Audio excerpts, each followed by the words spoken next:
All decent folk find the common rat repulsive. Harbinger of disease, it scavenges on our waste heaps and frightens our children. How immeasurably worse, then, is the foul Skaven, standing on its hind legs in foul parody of a human. Rats as tall as a man, and blessed with the most vile intellect and cunning. They are the dark side of our souls, come to destroy us for our sins. Albrecht of Nuln, burned at the stake for a pernicious declamation. Clan Pestilence, the stinky little religious zealots of the Skaven. One of the four great clans of the Skaven, along with Scryer, Molder, and Eshin, are obsessed with disease and decay, with the goal of spreading disease to absolutely everyone, even the other Skaven. The zealotry they have is, of course, for the Great Horned Rat, but Clan Pestilence believes that the bringer of ruin will come through disease and pestilence, to the point that all followers of the clan are riddled with disease to honor him. Ah yes, the Plague Monks. Where to begin? These wretched creatures have wholly embraced the disease aspect of their horned god. They inflict themselves with sickness, drawing strength from it, and gaining some measure of immunity to mundane diseases. So inured are they to pain and discomfort that they hardly feel it any longer, driven by a fury and zeal that only the truly religious can comprehend. The Plague Monks are certainly one of the Skaven's most disturbing and terrible innovations. Stefan Paulus Adelhoff, scholar of Wolfenburg. Plague Monks are your standard followers in Clan Pestilence, with the goal of creating the ultimate plague to unleash upon the entire surface-dwelling world to claim their rightful place as rulers among the ruins of all civilization. An interesting point about these filth-bag rats is that you would normally think that these emaciated, boil-covered, sickly, bloody pus freaks would be weak in battle, but no. They seem to find comfort in the pain. Like a true blessing from the Great Horned Rat, pain does not affect them like a normal mortal creature, and they can even keep fighting while losing a limb. Now, if you know anything about your Chaos Gods, you're probably thinking that this sounds a lot like everyone's favorite papa, Nurgle. While a lot of their methods are similar, there are some big core differences setting the groups apart. Nurgle does like decay and rot, but also embodies life and rebirth, while the Great Horned Rat only cares for withering and ruination of everything. With their similarities, Clan Pestilence has been known to ally with Nurgle from time to time, though this causes rival worshippers of the Horned Rat, especially the Grey Seers, to spread rumors of heresy about Pestilence actually worshipping Nurgle, which is mostly untrue. The higher-ranking members of the clan, just below the Plague Lords themselves, are the Plague Priests, creating their very own plagues and diseases to spread to their followers as blessings to the fanatical followers of the clan. These priests also have the responsibility of watching over the Cauldron of 1,000 Poxes. Speaking of the Cauldron of 1,000 Poxes, the Skaven have some very powerful artifacts to help them on their quest to disease all mortals. The Cauldron is one that was stolen from a temple of Nurgle and is now used for Clan Pestilence purposes. There are 7 of these cauldrons, and each of them holds one of the 7 lethal Poxes. The artifact is also used when a Skaven wants to rise in the ranks of the clan. He would then be lowered into a cauldron, and if he survives whatever terrible infection is brought upon him, his rank will increase. None have ever survived all 7 cauldrons though. Another artifact that I need to mention is the Liber Bubonicus, or the Book of Woe. This is yet another trinket stolen from Nurgle.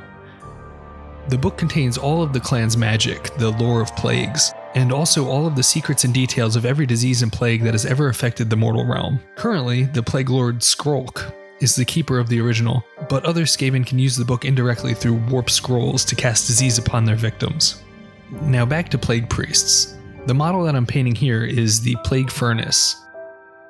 And a Plague Furnace is a rolling altar pushed into battle by the Plague Monks, with a priest atop it and a giant warpstone wrecking ball sensor, releasing sicknesses as it smashes into the enemy. But with all of this, what is Clan Pestilence's goal here? Well, obviously it is to make everything gross and dead, but how are they going to get there? And like I mentioned before, this also extends to other Skaven clans as well. Now to make this happen, the 13 Great Plagues are needed. Each plague is written on one of the Libers Pestilent, and so far only 7 have been discovered. Each of these great plagues require very rare ingredients and can only be brewed under certain conditions. Because of this, the plagues have only been used very rarely. When all 13 great plagues are finally collected and combined into one vessel, it is said it will bring the age of the corruptor, and clan pestilence would then ascend. There's also been much infighting and debate over what this would look like. Some say all of the Skaven will be wiped out or turned into plague monks, while others say it could kill all non-Skaven life, including Sigmar himself, and rot the mortal realms. Now let me tell you of the 5 great plagues that we have details of, which are also usable in the game. The Undulant Scourge, Liber Reithsum. Simply speaking aloud, the ingredients of this pox is enough to cause a hideous death. Victims are overcome by a terrible squirming that rapidly manifests in thickening worm-like shapes beneath their skin. Horror turns to agony as slick-scaled tentacles burst from the victim's skin, while their body crumples in on itself, sucked through reality to feed some terrible presence that is latched onto their soul. The Undulant Scourge spreads to any unfortunate enough to feel its tentacular caress. Where those stinging tentacles slither from is a mystery. Even the plague priests believe it, it's simply better not to know. The Crimson Wheel Curse, Liber Diabolus. Once one has acquired the bloodworms that squirm amid the gore around the throne of the mighty Khorne, this pox is easy to brew. Still, the clan pestilence do so, but rarely and with great care. The Crimson Wheel Curse lives in the blood, and it is possessed of malicious sentience. It wants to be brewed, just as it wants to spread to all living things, plague monks included.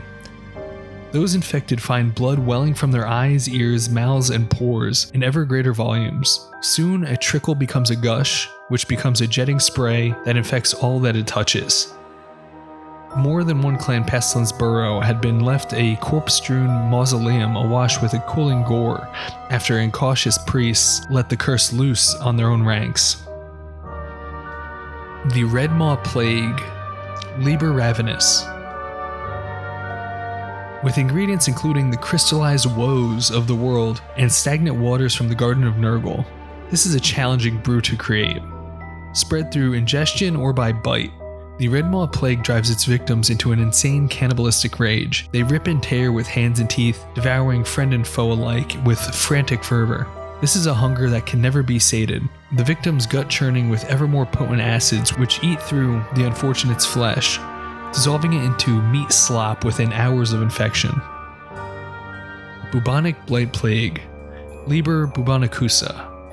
Concoction of black warpstone, the bile of a sickened god, and the fangs of an behemoth.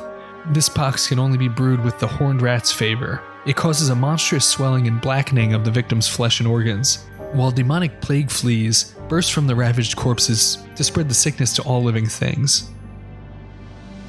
The Never Plague, Liber Conundrus. This is by far the strangest great plague discovered, for none yet understand its purpose. The plague priests have brewed this concoction once every century, following the Liber Conundrus exactly.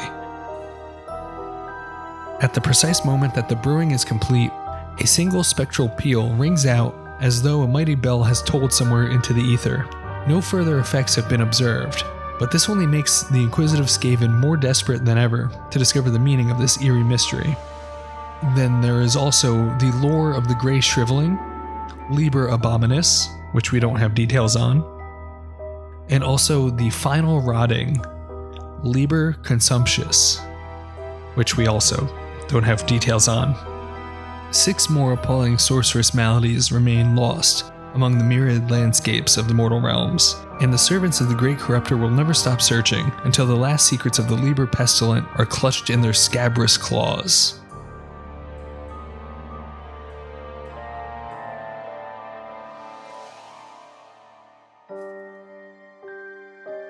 And my friends, I want to thank you again for joining me on this adventure. Please don't forget to like and subscribe, I would appreciate it greatly.